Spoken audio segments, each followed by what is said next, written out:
Thank you very much. Thanks a lot for the invitation to present our research results today. I'm very excited to be here. This is such an important topic, not just for Serbia, but for the whole region. So today I will be talking about our study on modernizing the health systems in the Balkans, uneven progress in new institutions that already highlights a little bit of the conclusions of the report. And obviously we focus a lot on Serbia as a special case study. I'm a senior editor at the Economist Intelligence Unit covering healthcare in particular. I've been at the EIU for 4.5 years, and this is not the first time we are looking at a deep dive into a particular country, but Serbia in particular has been very exciting, so I'm really excited to present this result with you. So in terms of how my presentation will be structured, first I will introduce the study and the background, and then I will talk about the modernization of health systems in the Balkan region as a whole, and then our special case study on the Serbian health system, the need for reliable decision-making compass, and then I will conclude.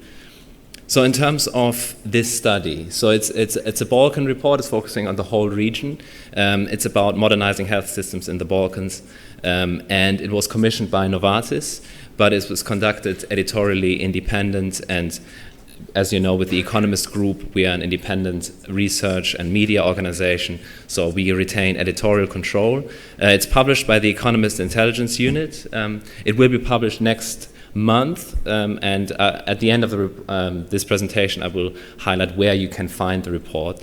And how we conducted this study. So we basically conducted desk research. We have an EIU healthcare division with specialists on health economics and market intelligence and generally healthcare information specialists. So this is really the kind of thing these days we're focusing a lot on healthcare within the Economist Group. We conducted in-depth interviews with policymakers, healthcare experts, and economists that informed the study. Overall, we examined the reimbursement landscape. We looked at health technology assessment and the various ways how countries in the region are assessing the value of healthcare investments. The 10 Balkan countries we looked at are listed here, including Serbia, of course, and also other countries in the region, such as Albania, Bosnia-Herzegovina, and Bulgaria, and so on, and Slovenia, of course. The country case study focusing on Serbia will be published as well in next month, and there's also an infographic which highlights the results. So look out for that, for those results. Obviously now I will talk about the key findings of the study, but the actual reports and the case study will be published next month. So let's start by looking at our study in terms of the whole Balkan region. What are the key findings of our study so far? So there's, as you know, with the Balkan regions, the healthcare systems still have very much, were based on this cradle-to-grave health system, but it's not longer viable. The healthcare spending is very much scrutinized as, austerity measures have hit the region. So, the countries have been unable to meet the healthcare needs of the population.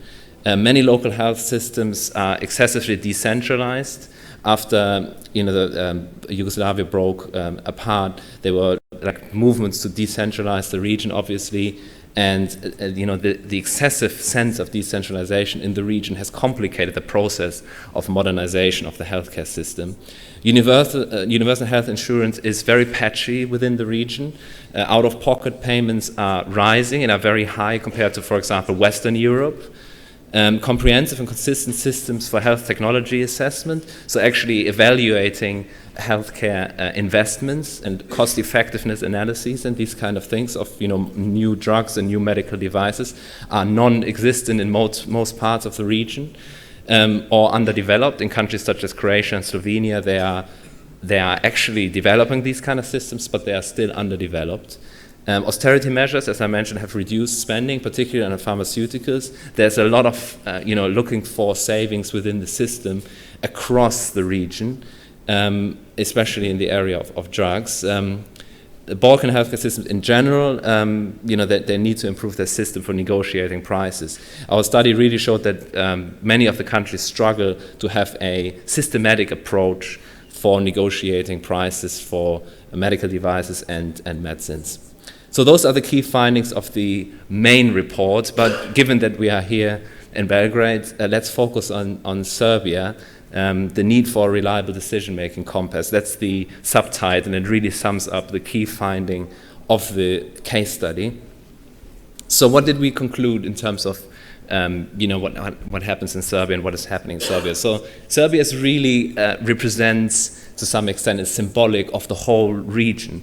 It's very much facing similar challenges in terms of a very decentralized and fragmented healthcare system. The levels of out-of-pocket payments and corruption are high within the healthcare system, and this is particularly the case in Serbia and other countries in the region as well, but Serbia in particular. The country lacks a transparent and comprehensive system for assessing value of its healthcare investments that applies to medical devices, drugs, and generally all health technology. And actually coming up with a way to determine the price of health technology is very lacking transparency in Serbia, and is not very systematic. So these issues have consequences, obviously. As I will show later in this presentation, there is a mismatch between health spending, which is actually in terms of GDP quite high in Serbia, but the health outcomes are very weak. And part of that is the result of weak access to the needed healthcare in Serbia, which is a result of the lack of this kind of systematic approach and the lack of transparency. There's been slow progress in modernizing the healthcare system in general, but this will be increasingly under the spotlight given that Serbia is in negotiations to join the EU, and there have been a couple of developments that are quite exciting in terms of Serbia joining the EU, which could be an impetus for positive change for Serbia and increased pressure to change. Let's look in a little bit more detail about this, what I mentioned earlier, the mismatch between healthcare spending and health outcomes. So Serbia is actually the country with the highest total spending on healthcare as a share of GDP. It's important to highlight this as a share of GDP. So about almost 11% of the whole economy, like the whole size of the economy, is spent on healthcare in Serbia, much higher than other countries in the region, as you can see in this chart. But Serbia is only fifth in terms of total health spending per capita. So actually, every person in the country is not actually spending as much on healthcare as in other countries. Slovenia, for example, has a much higher spending on healthcare per person. But even that spending is not translating into positive health outcomes. So life expectancy, for example, is significantly below the EU average, and also it's below the average for the region. So the WHO region, Southeastern Europe, life expectancy in Serbia is below that as well. The EU conducted a study in 2014 where we looked at health outcomes compared to health spending. So we looked at things like life expectancy and so on, and compared that on things like disability-adjusted life years, so how many years people are living in poor health. And we compared that to how much the countries are actually spending on healthcare in 166 countries. And there were 6 tiers, that we grouped countries into. Serbia is in the 3rd tier, so it's slightly above average in terms of health outcomes. But in terms of spending, it spends more than is reflected in the outcomes. As you can see in this chart, this is the 3rd tier. These are the countries in the 3rd tier, so with very similar health outcomes in terms of life expectancy and so on. And Serbia is one of the countries highlighted here that has higher healthcare spending than outcomes. So countries, for example, on the left, Sri Lanka, Vietnam, and also Albania from the region, are actually countries where the outcomes are higher than the spending would suggest. For Serbia, it's the other way around. Healthcare spending, the ranking for healthcare spending is higher than the outcomes. So Serbia spends a lot on healthcare, but the outcomes are not really that positive. So that's obviously disappointing. And let's find out, or we try to find out why that is. Why is there this mismatch? So out-of-pocket payments in this country, in Serbia, are very high. So informal payments between patients and doctors is very high. These co-payments are a much larger share of overall spending in Serbia than in many other countries in the region. It's just below 40% in Serbia. This is much higher than other countries in the region. For example, in Croatia, only about 20% of healthcare spending is out of pocket, so people directly paying and not reimbursed by the overall healthcare system. So that reflects these informal payments. It reflects corruption in the system. The 2013 survey highlighted that the health system actually comes second in terms of corruption. So only political parties are perceived as more corrupt than the health system in Serbia. And obviously that is partly reflected in these high out-of-pocket payments. There is a need for reform in the health insurance system. So, for example, if these direct payments for services rendered were actually legalized and formalized in the health insurance system, and if there was a more precise compulsory package that is reimbursed by the health insurance funds, then there could be potentially an improvement in terms of the transparency and less corruption and potentially less need for these out-of-pocket payments. So this is a big issue, the out-of-pocket payments in this country. There is, as a result, this gap between the funding and commitments. Serbia struggles to find ways to fulfill its commitments for healthcare access for the population with the resources that the government has. The National Health Insurance Fund has difficulties actually collecting contributions from employers. This means that pharmacies, providers, and manufacturers are not paid on time, and ultimately this leads to a shortage of necessary drugs in various fields such as Hep C and so on. The European Commission concluded last year in its progress report on Serbia that the poor financial situation of the public health funds puts the sustainability of the healthcare sector in question. So this is a big issue that the National Health Insurance Fund is struggling to collect contributions. One of the key reasons why we have these issues with lack of transparency, with weak or poorer than expected health outcomes, is this lack of a reliable decision-making compass. The health technology assessment is a process that is particularly developed in Western Europe, whereby new technologies such as medical devices and drugs are assessed in terms of their cost effectiveness. And if you look at countries in the Balkan region in general, it's weakly developed. Some countries such as Slovenia and Croatia are making progress, but in Serbia it is very much lagging behind in general. There's no official health technology assessment agency. The National Health Insurance Fund carries out some activities, pharmacoeconomic activities and so on, and the LIMS evaluates the quality, safety and efficiency. There's also an HTA committee within the Ministry of Health, but it does have little technical support. Serbia does not participate in the European Network for Health Technology Assessment, unlike, for example, Croatia and Slovenia.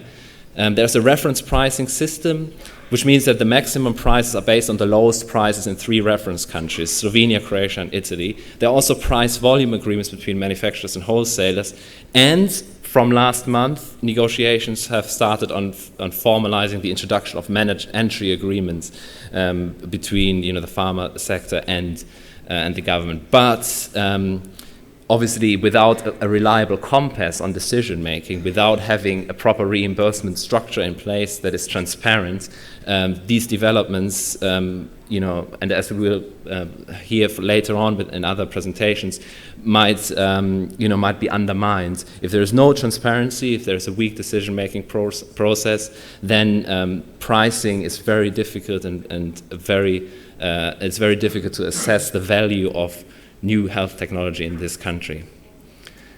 So overall, the decision-making process for reimbursement of pharmaceuticals and medical devices is very patchy in this country. There's lack of clarity to what extent the government has actually implemented a new rule book. In 2012, there was a rule book on cost effectiveness and budget impact analysis for new drugs was adopted, but it's very unclear how the government is actually adhering to it. So it is there, on paper, but that doesn't necessarily mean that the government is doing anything about it. There's a clear lack of transparency, not just in terms of this rule book, but also in terms of things like the exchange rate used in pricing negotiations. So generally, the theme of lack of transparency really shines through in most of the issues we looked at. As a result of all this, fewer drugs are placed on the reimbursement list, as we heard in the introduction as well from the Ministry of Health, that there is fewer drugs are placed on the reimbursement list. For example, between 2007 and 2010, 12 of 228 new medicines were registered in the EU. So 228 new medicines were registered in the EU, but only 12 of those were approved for reimbursement in Serbia. But 148 were put on that reimbursement list in Slovenia, 83 in Bulgaria, and 62 in Croatia. So other countries in the region where the system is slightly more, going in the direction of actually assessing cost effectiveness, there's more access to these new drugs. Since 2010, the EU has registered 139 new medicines. Bulgaria put 44 on the reimbursement list, Croatia 27. This is just by way of comparison, but Serbia only 1. So there's clearly a sign that the country is struggling in terms of assessing and reimbursing new drugs and medical devices as well. One of the developments we have seen in Serbia, but not just in Serbia in general, where the global financial crisis has a bit of a lagged effect on unemployment and so on, and higher unemployment means less funding for the National Health Insurance Fund, which then means there has to be some kind of savings within the system. And one of the results of this is that the government has tried to cut pharmaceutical expenditure. The National Health Insurance Fund introduced a new rule for pharmaceutical companies from 2011-12 to require them to give a 10% rebate on all prescription medicines. There's also a new regulation called Article 29 that was introduced in 2014 that aims to reduce the price of off-patent originators by up to 49% compared to the current list prices. And this is supposed to save about 5 billion dinars in the drug budgets. But the big question is whether these savings will be reinvested in actually modernizing the healthcare system, or whether they are just meant to reduce the budget deficit. So that's a big question that will have to be answered in the future. So what's the impetus for improvement? Are there any signs that there is improvement in Serbia? There have been some limited efforts to improve the efficiency in the system. There have been capitation system has been introduced in primary care, and we have the launch of the payment mechanisms based on diagnosis-related groups. In Western Europe, we have a lot of these developments in terms of actually grouping these different groups together, and this improves patient data and so on. So in the end, this could be good as a first step to improve the process for actually assessing health outcomes in this country and improving access. The second thing is the World Bank's Serbia Health Project. It's the second Serbia Health Project. It was approved in 2014 and aims to support the quality, efficiency, and transparency of the health system. So exactly the kind of things that are problematic here for both primary and hospital care. So this is about strengthening the HTA, which actually doesn't really exist in this country, but making, helping Serbia to get in the direction of actually developing an HTA, and also management of selected priority non-communicable diseases. The government has also started to pilot centralized procurement for drugs, but the bidding process for this takes only place once a year. So the question is how effective this will actually be. There's a greater focus on monitoring health outcomes. It's such an important topic, especially in Western Europe. Some countries are making big progress there.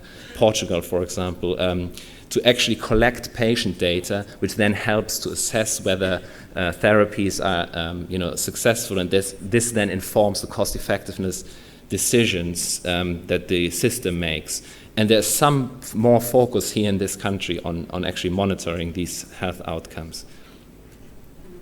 And then there's also the EU negotiations, the EU access negotiations. This is really an important topic because Serbia wants to join the EU by 2020. And healthcare is one of the elements of actually joining, the EU. Chapter 28 is one of the many chapters that Serbia has to go through to become a member of the EU, and this could create impetus and then more of an incentive for Serbia to do something about the lack of, modern healthcare system in this country. The government joined the EU's health program for 2014 to 2020, so there is a commitment, at least, from the government to do something about these issues, to bring the healthcare system up to standard with the EU.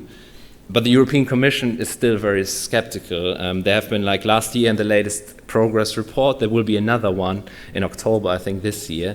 So watch out for that one. But last year they already said that there are still issues with the corruption. As I mentioned earlier, this also is one of the biggest conclusions of our study, which is the lack of transparency and the problem of embedded corruption. And the European Commission has also highlighted that. There's a shortage of medical and administrative staff in primary healthcare, and there's particularly weak access for some groups in the country, such as prisoners and the Roma population. So these are the concerns highlighted by the European Commission. In conclusion, there's, as has been shown in our case study as well, there's really a systematic weakness in this country in the healthcare system. Corruption is an issue, lack of transparency. There's no comprehensive system for assessing health technology in this country, and that's a big issue that affects access to healthcare for the population. These weaknesses are highlighted in the data that I showed earlier in terms of the mismatch of spending. Spending is not that low in this country. It's the highest in terms of the share of GDP in the whole region, but outcomes are not really showing this spending, and they're not really up to the standard that it could be. Serbia continues to prepare for EU membership, and the ability to implement these reforms, to improve transparency in the system, to reduce out-of-pocket payments. These are one of the things that the EU will look at and will be crucial in terms of highlighting whether Serbia is prepared to join the EU or not. So if you want to know more about this study, it will be published next month. It will be on euperspectives.economist.com. So we will have the Balkan report, we will have the Serbia case study, we will have an infographic that summarizes the whole research findings, and you can also follow me on Twitter so we get all updates on the study and when it will be released. Thank you very much for your attention. Enjoy the rest of your conference.